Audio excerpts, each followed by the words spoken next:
اعوذ باللہ من الشیطان الرجیم بسم اللہ الرحمن الرحیم اللہم صلی علی سیدنا و مولانا محمد وعلی آل سیدنا و مولانا محمد مبارک وسلم وصلی علیہ۔ معزز و محتشم سامعین و ناظرین، السلام علیکم ورحمۃ اللہ وبرکاتہ۔ ماہ رمضان المبارک کا عشرہ ثانی اپنے کمال پہ ہے، اور اسی ماہ مبارک کی 15 تاریخ یعنی 15 رمضان المبارک کو نواسۂ رسول، جگر گوشہ بطول، فرزند اکبر مولائے کائنات حضرت امام حسن مجتبیٰ کا یوم ولادت ہے۔ آپ کی عظمت، آپ کی شان اور آپ کی اوصاف کو خراج عقیدت پیش کرنے کے لیے حاضر ہوں۔ ایک شاعر کے شعر کے ساتھ اپنی گفتگو کا آغاز کروں گا۔ نور شاہ زمن پسر خیبر شکن، نور شاہ زمن پسر خیبر شکن، اخی شبیر وہ رونق پنجتن، اخی شبیر وہ رونق پنجتن، زینت باغ زہرا امام حسن، زینت باغ زہرا امام حسن، ان کی شان سیادت پہ لاکھوں سلام۔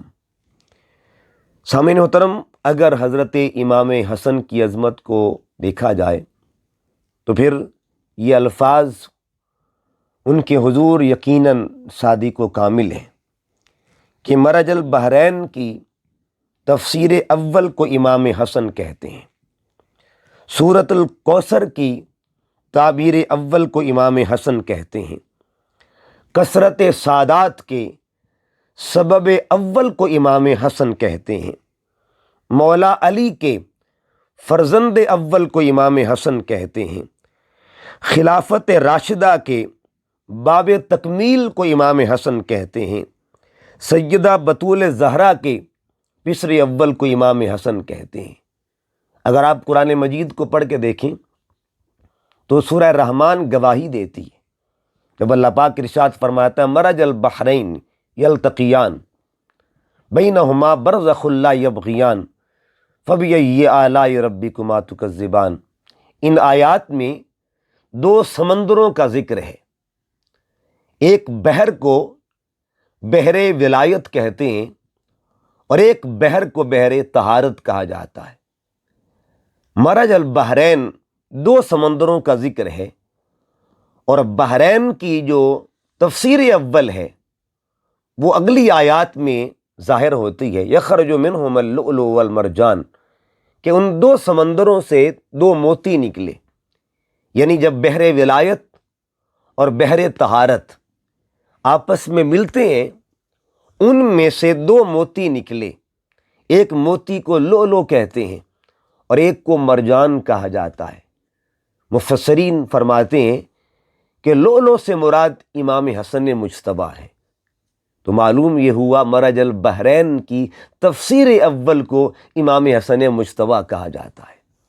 پھر جب سورہ کوثر پڑھی جائے، انا اعطیناک الکوثر، اس کی بہت سی تفاسیر ہیں۔ امام رازی رحمۃ اللہ تعالی علیہ ان تفاسیر میں سے ایک تفسیر یہ بھی بیان فرماتے ہیں، ای کثرت الاولاد، اے حبیب ہم نے آپ کو کثرت اولاد سے نوازا ہے، یعنی کائنات میں جدھر بھی دیکھا جائے آپ کو اولاد مصطفیٰ ملے گی، حضور کی آل ملے گی، اور اس اولاد کا جو سبب اول ہے کثرت کا، اس کثرت کے سبب اول کو بھی امام حسن کہا جاتا ہے۔ امام حسن نے مجتبیٰ آپ کا ذکر جو ہے جب بھی ہم دیکھتے ہیں احادیث کی روشنی میں، تو کریم آقا صلی اللہ علیہ وآلہ وسلم جہاں بھی اکثر مقامات پہ ذکر فرماتے ہیں وہاں دونوں شہزادوں کا اکٹھا ذکر فرماتے ہیں، حسنین کریمین کا اکٹھا ذکر کرتے ہیں۔ کسی مقام پہ فرماتے الحسن والحسین سیدا شباب اہل الجنہ، کسی مقام پہ فرماتے ہیں من احب حسنا و حسینا فقد احبنی، یعنی اکثر مقامات پہ اکٹھا ذکر آتا ہے، لیکن آج میں ان چند گوشوں کا ذکر کروں گا کہ جن کا تعلق امام حسن پاک کی حیات پاک کے ساتھ خاص ہے۔ امام حسن مجتبی امام حسین سے 1 سال قبل پیدا ہوئے، اور اس پہ غور کرنا ہے کہ امام حسین جب تشریف لائے پھر تو 2 شہزادے ہوئے نا، اور دونوں شہزادوں کا ذکر ہوا کرتا تھا، دونوں شہزادوں کو پیار ملتا تھا، لیکن امام حسین کی ولادت سے قبل کا جو عرصہ تھا اور وہ جو 1 سال تھا، وہ تنہا امام حسن کو پیار ملا، تنہا امام حسن کو گود نصیب ہوئی۔ تو یہ امام حسن کا بھی ایک اعزاز تھا۔ امام حسین بھی بے مثال با کمال ہیں، جن کا ثانی کوئی نہیں ہے، جن کی عظمتیں با کمال ہیں، مگر جو وہ سال تھا 1 سال، اس سال امام حسن مجتبی کو حضور کا پیار ملا، حضور کی گود نصیب ہوئی۔ اس 1 سال میں امام حسن کو جو اللہ رب العزت نے انفرادیت عطا فرمائی۔ اس کے بعد کریم آقا صلی اللہ علیہ وسلم نے امام حسن کے بارے میں ارشاد فرمایا، ان ھذا ابنی سید، کہ یہ میرا بیٹا سردار ہے، اللہ اس کے ذریعے سے میری امت کے 2 طبقات میں سلو کروائے گا۔ تو معلوم یہ ہوا کہ یہ وہ حسن ہے جو امت کی محبتوں کا، امت کی قربتوں کا سبب بنے گا۔ پھر اس کے بعد میرے آقا صلی اللہ علیہ وسلم نے ایک اور مقام پہ ارشاد فرمایا کہ اللہم انی احبہ فاحبہ واحبب من یحبہ، یا اللہ میں اس حسن سے محبت کرتا ہوں اور تو بھی اس حسن سے محبت فرما، اور جو اس حسن سے محبت فرمائے تو اس سے بھی محبت فرما۔ یعنی امام حسن پاک کی محبت کو اپنی محبت کے بعد پھر اللہ کی بارگاہ میں عرض کیا، مولا تو بھی حسن سے محبت فرما، اور جو اس سے محبت فرمائے تو اسے بھی اپنا محبوب بنا لے۔ اسی طرح ایک مقام پہ، یہ بخاری شریف کی حدیث پاک ہے، حضرت ابوبکر صدیق رضی اللہ تعالیٰ عنہ نماز عصر کے بعد جب باہر نکلے تو آپ نے امام حسن مجتبی کو کھیلتا ہوا دیکھا۔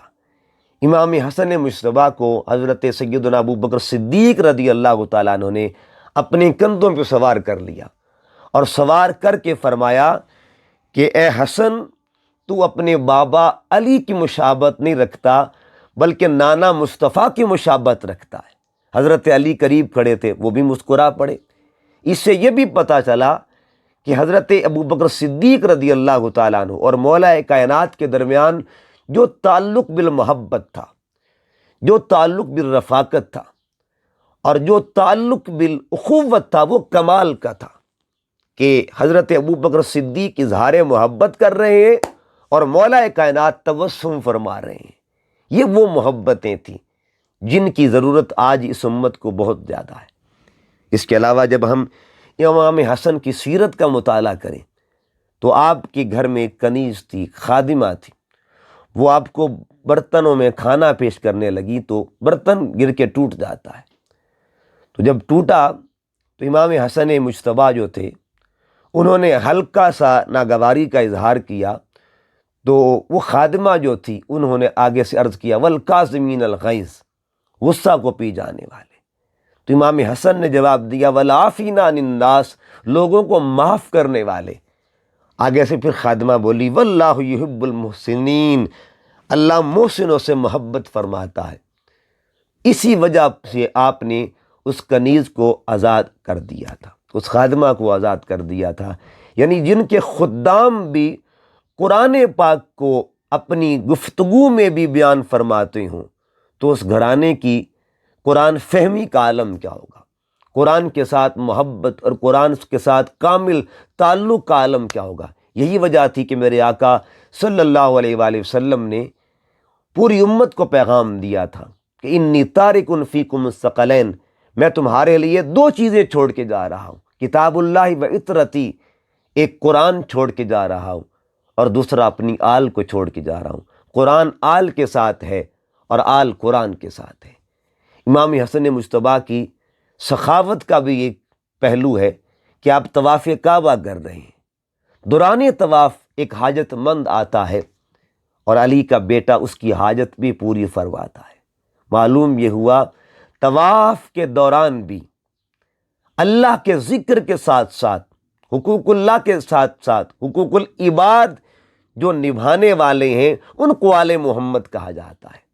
اللہ کے حضور عرض گزار ہوں اللہ پاک امام حسن مجتبیٰ کی محبت نصیب فرمائے اور 15 رمضان مبارک آپ کی یوم ولادت کا صدقہ اللہ حضور کی جملہ امت پر رحم فرمائے۔ اللہ پاک کرونا جیسی وبا سے امام حسن مجتبیٰ کے صدقے سے تمام امت مسلمہ کو، تمام انسانیت کو محفوظ فرمائے۔ وما علیہ الا البلاغ المبین۔